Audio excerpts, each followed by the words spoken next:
సింగరేణి బొగ్గు గనుల కుంభకోణంపై గవర్నర్కు వినతి పత్రం అందజేశామన్నారు బీఆర్ఎస్ వర్కింగ్ ప్రెసిడెంట్ కేటీఆర్. గవర్నర్తో భేటీ అనంతరం మీడియాతో మాట్లాడిన ఆయన సింగరేణిలో అవినీతి జరుగుతోందని, హరీష్ రావు ఆధారాలతో సహా బయటపెట్టారని అన్నారు. అప్పటి నుంచి కాంగ్రెస్ పార్టీ డైవర్షన్ పాలిటిక్స్ చేస్తోందని ఆరోపించారు కేటీఆర్.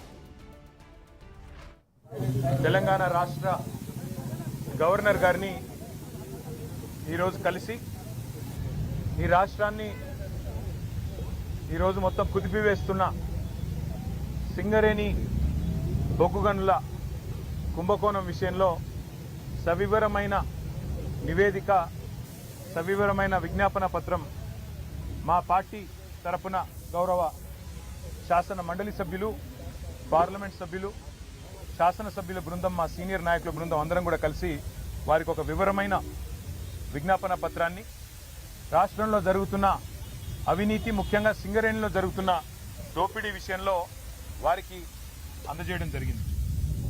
సింగరేణిలో అవినీతి జరుగుతున్నదని ఆధారాలతో సహా మా శాసనసభ పక్ష ఉపనాయకులు, మాజీ మంత్రి పెద్దలు హరీష్ రావు గారు పత్రికా సమావేశం పెట్టి ఆధారాలతో సహా బయటపెట్టినప్పటి నుంచి కాంగ్రెస్ పార్టీలో వణుకు మొదలైంది. మీడియా కూడా మాకు సహకరించి ఈ కుంభకోణాన్ని పూర్తి స్థాయిలో బట్టబయలు చేసేసరికి పాలకుల గుండెల్లో రైళ్లు పరిగెడతా ఉన్నాయి. కేవలం మాట్లాడడమే కాదు,